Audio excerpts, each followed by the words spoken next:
Right. So, in our course selected topics in decision modeling, now we are in our 26th lecture, that is constrained nonlinear programming, Lagrange's multipliers. Right. So, in the last few classes lectures we have seen how to handle nonlinear programming, specifically when we have unconstrained problems. See, the basic difference between unconstrained and the constrained problems are that in unconstrained problems we have a function and we have to find the extrema, that is the maxima or minima values, but then there are no constraints. The constraints can be equality constraints or inequality constraints. So, here is an example of an inequality constraint problem. As you can see, this example we have seen earlier, that is supposing we have to maximize z equal to x y subject to 4 x plus y less than equal to 8 and x and y both greater than equal to 0. So, what we basically do here, we have the axis line x equal to that is this one is x equal to 0 and this is y equal to 0, and we also plot the 4 x plus y equal to 8. So, these between these three constant lines, these the shaded area, that is our solution space. Is it all right? Now, x y on the other hand, that is maximize z equal to x y. So, as x y increases with every different curve, here x y equal to 1, x y equal to 2, x y equal to 4. So, what happens, these line x y equal to 4 just touches the optimal point, these constraint line at the optimal point. Is it all right? So, there you see the optimal point is x equal to 1 and y equal to 4. So, this is only a graphical explanation of the thing. On the other hand, if we have kind of equality constraints, so you can see here that supposing a function f x is x 1 plus x 2. So, actually this red line and x y f x equal to x 1 plus x 2 function, and supposing there is a constraint, that is h x equal to x 1 square plus x 2 square equal to 4, a nonlinear constraint. So, this particular circle is essentially is our x 1 square plus x 2 square equal to 4 constraint line, that is your h x.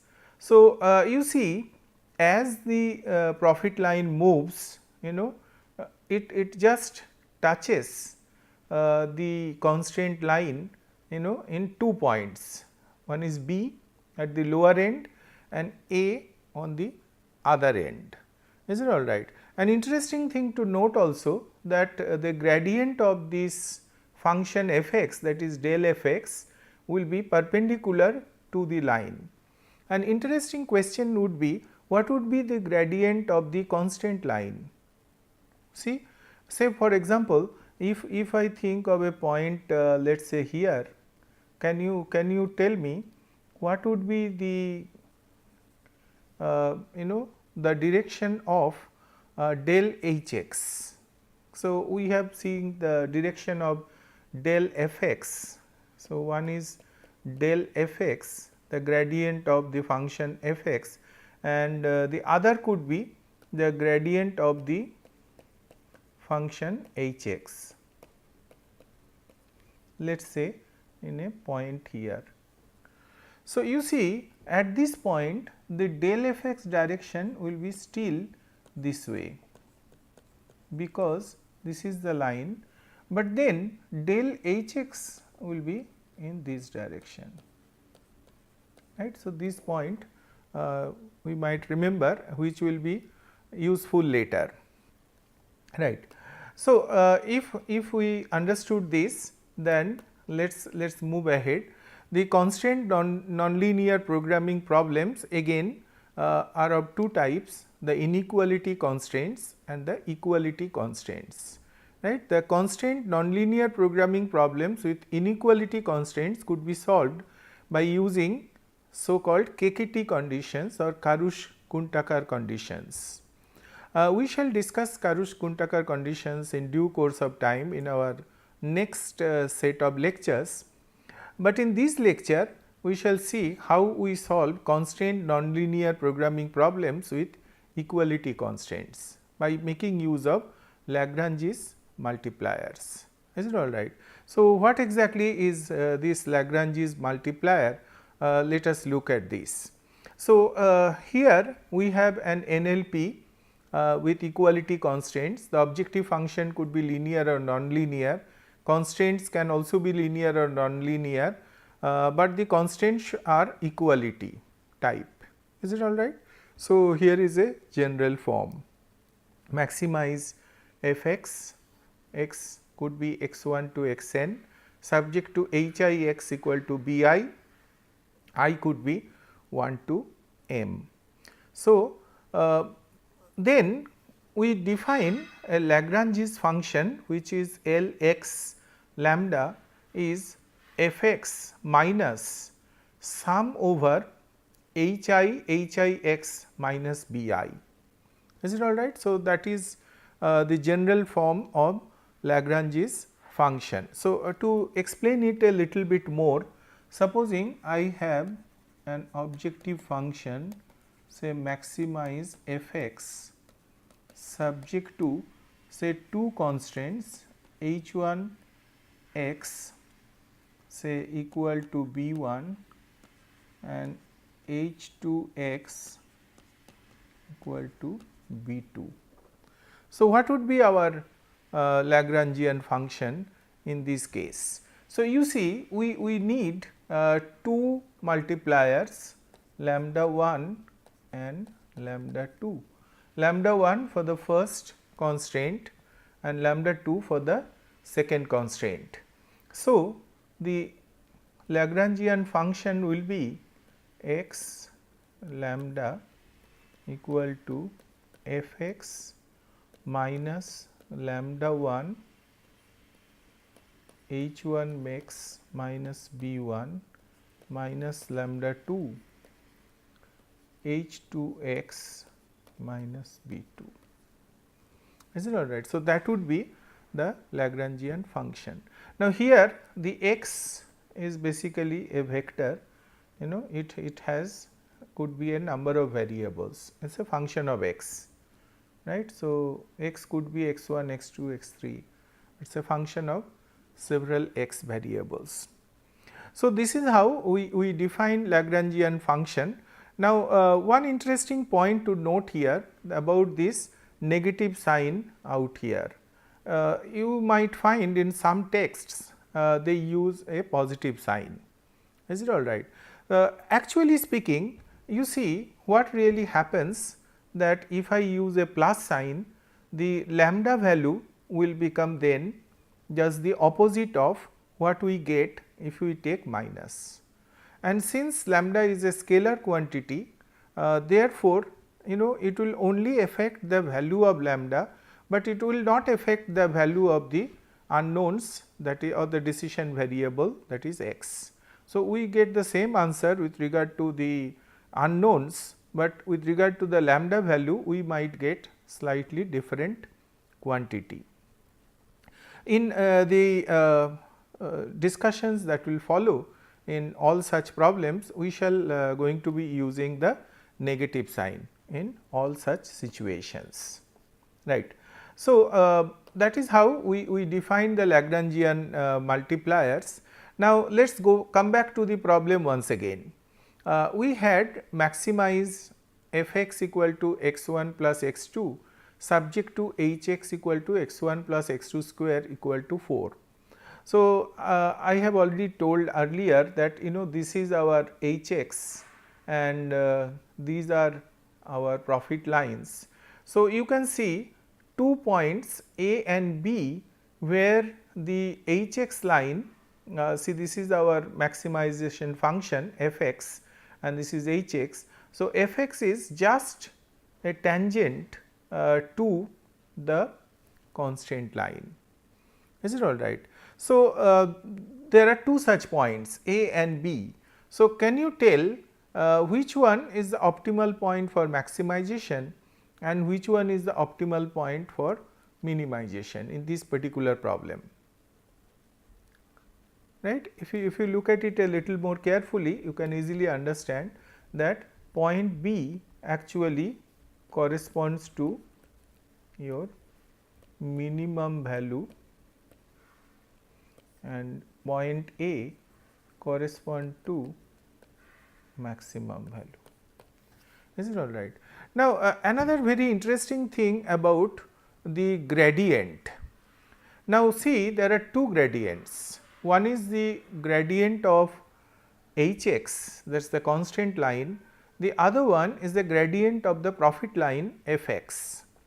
See, what is happening, supposing I take another point C, this is the point I was explaining earlier.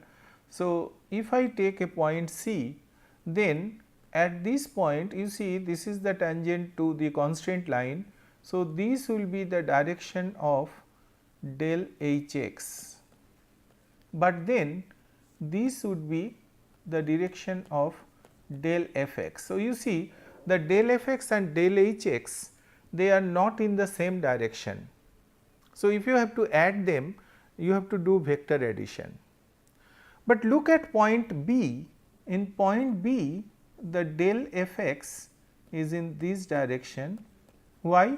Because this is f x line, this is where the gradient is increasing in this, but then exactly in the opposite direction.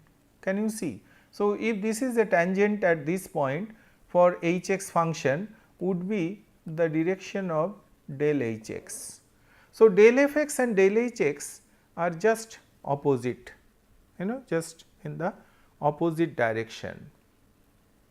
Whereas, at this point A, del f x is already shown, the del h x is also in the same direction. Why? Because this is h x function, this is the tangent. So, outwards will be the del h x direction.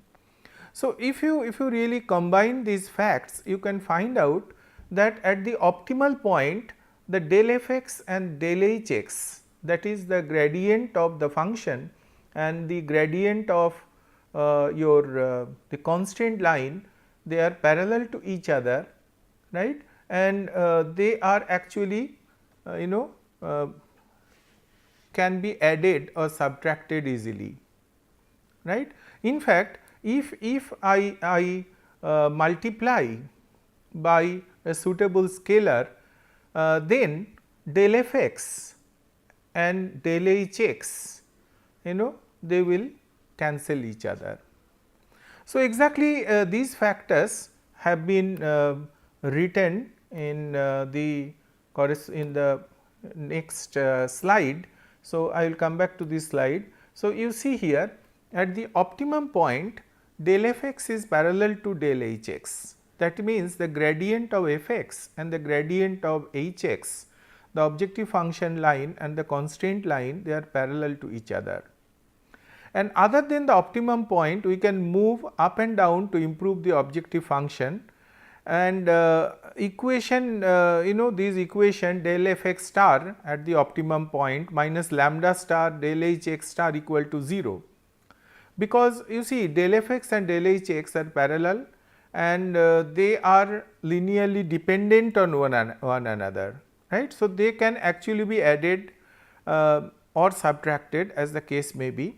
So, with a suitable value of lambda being a scalar, could be positive or negative, we can really construct the equation that the gradient of the function f x, objective function, and gradient of the constant line together, they should be equal to 0, that is del f x star minus lambda star del h x star equal to 0, right. So, this is the essential idea of the Lagrange's multiplier, where lambda is a Lagrangian multiplier. So, if we go back to that slide once again, you can see once again that in the optimal point the del h x and del f x are in the opposite direction at point B, and they are in the same direction at point A.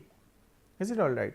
So, this is a very important fact, and we can make use of them in our subsequent discussions.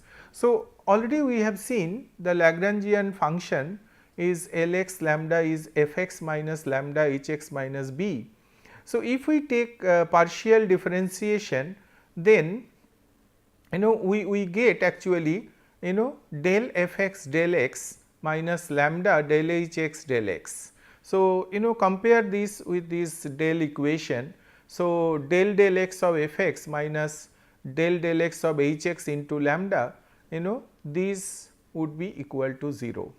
Is it all right? So, if x star is an optimum point, then this would be 0, and also the del L del lambda should be 0 also, because if you take del L del lambda, then nothing will come out of fx, and here you actually get back hx minus b equal to 0 or hx star equal to b, which is the constant line itself.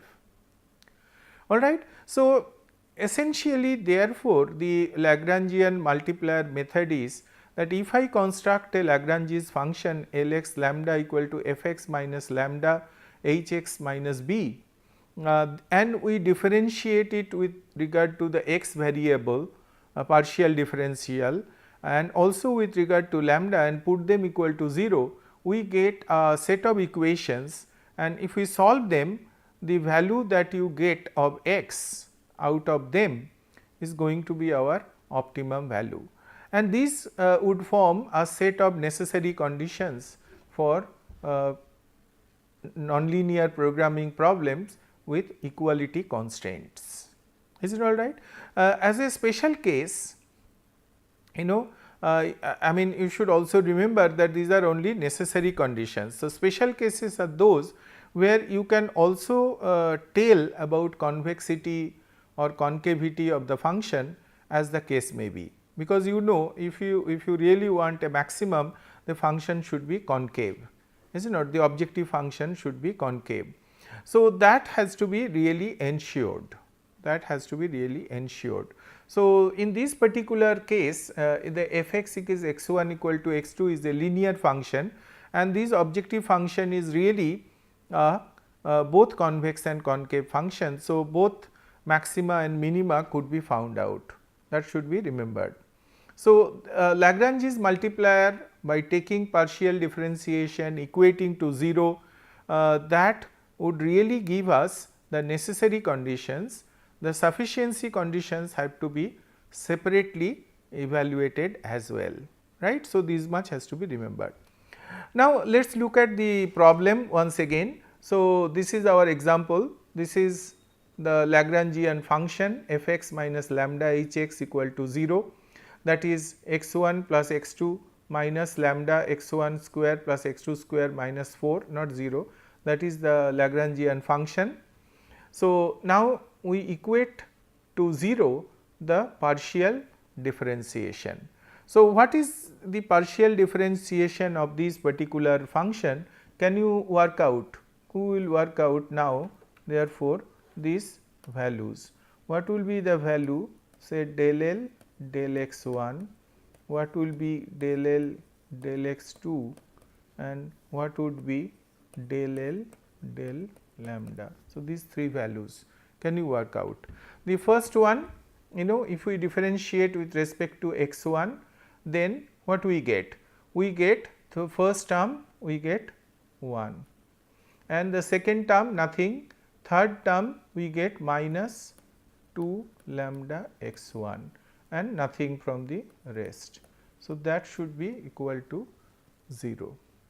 Similarly, here we get 1 minus 2 lambda x2 equal to 0, and the third term if I differentiate, we simply get minus x1 square plus x2 square minus 4 equal to 0, right. So, these are simple partial differentiation, and through this partial differentiation we can get these three sets of equations.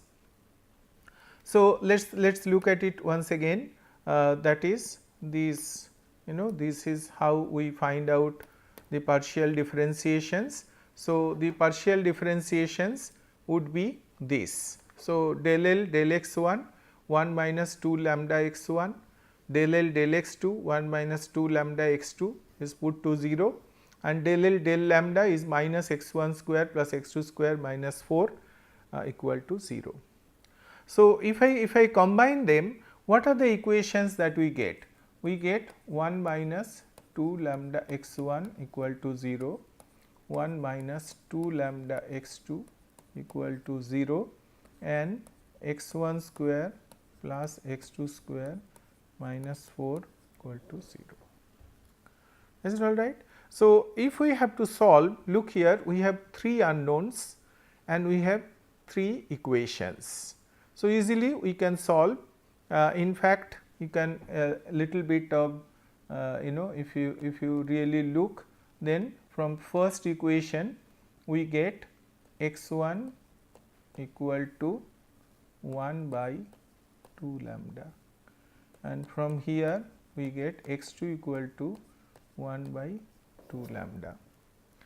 So, what we can do? We can put them into this equation, and then 1 by 2 lambda whole square plus 1 by 2 lambda whole square we shall put equal to 4, right. So, this is, if we solve them, we get the value of lambda, and then we can put them in x 1 and x 2, and we can get the value of x 1 and x 2. So, let us look at them. So, this is how we solve. So, this is equal to 0. So, x 1 equal to 1 minus 2 lambda, x 2 equal to 1 by 2 lambda, and by putting those things here we get 1 by 4 lambda whole square plus 1 by 4 lambda whole square equal to 4. So, that means lambda square equal to 1 by 8, because this will give half 1 by 2 lambda whole square equal to 4. So, that means lambda square you take that side and 4 you take this side is 1 by 8. Is it all right? So, we get lambda square equal to 1 by 8. So, this exactly, that is what exactly we have got, lambda square equal to 1 by 8. So, if we try to solve them further, then we get that 1 minus 2 lambda x 1 equal to 0 and lambda square equal to 1 by 8. So, this would be the possible value of lambda plus minus 0.3535. Putting that equal to x 1 and x 2, we get plus minus 1.414. So, we have been able to solve the value of x 1 and x 2 in this particular problem, and if we examine the graph, we can say that the really speaking, if you really look at this graph carefully, then you see the point B actually x 1 equal to minus 1.414 and x 2 equal to minus 1.414. So, that f x is this value, and at point A x 1 equal to 1.414 and x 2 equal to 1.414. Is it all right? So, obviously, the original problem was one of maximization. So, the maximum value would be obtained at point A, and that would be our optimal solution with f star x equal to 2.828, right. Is it all right?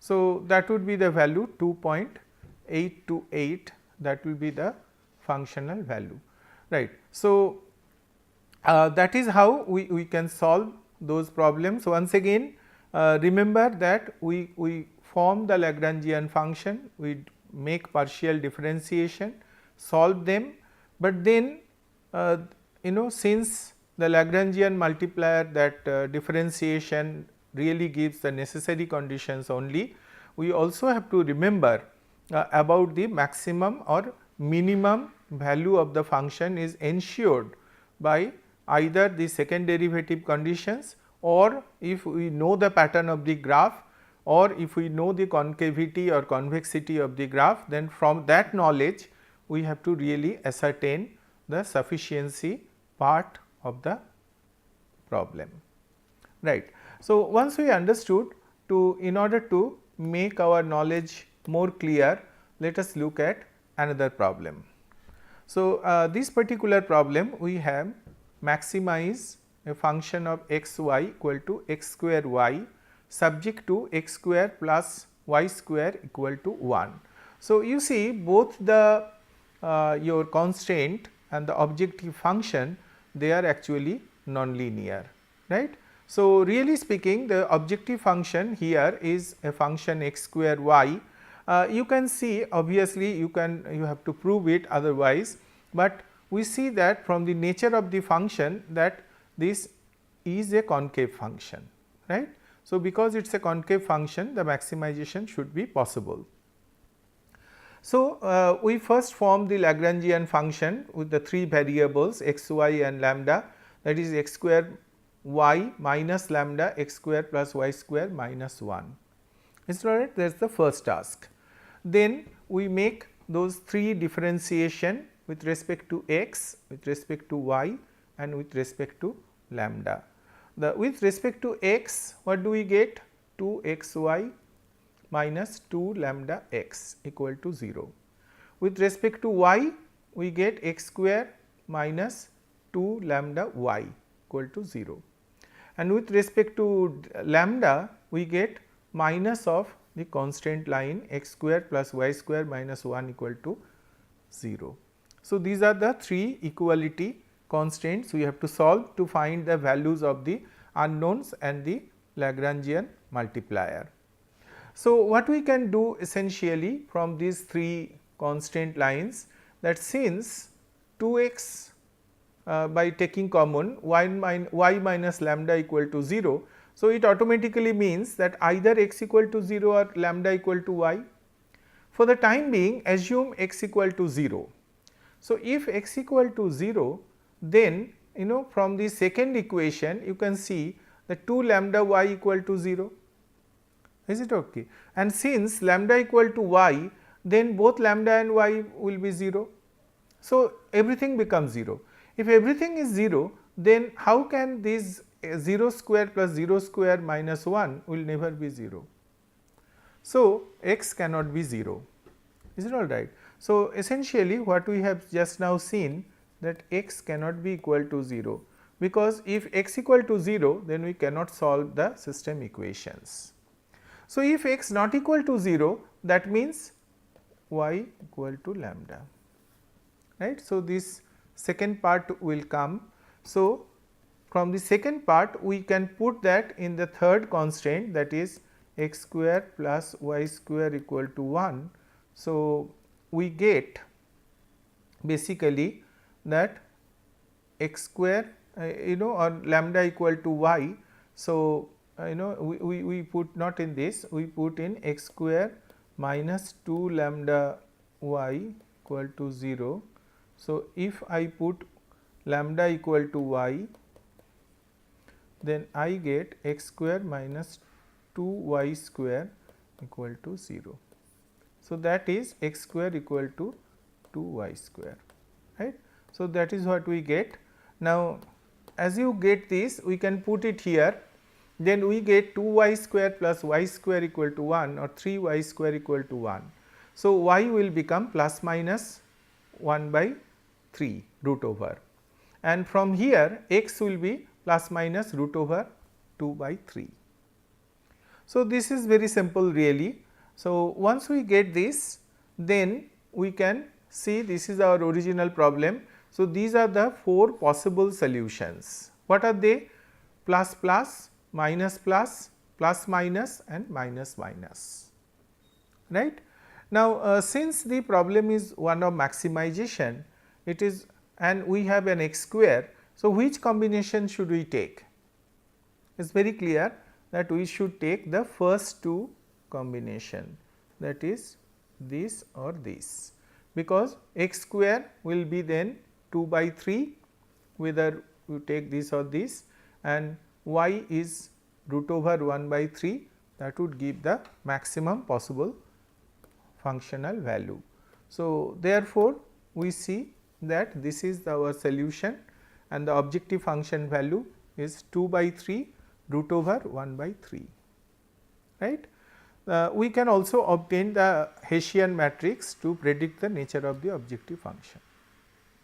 Okay then, so thank you very much, and in our next class we shall see how these KKT conditions are used for inequality constraints.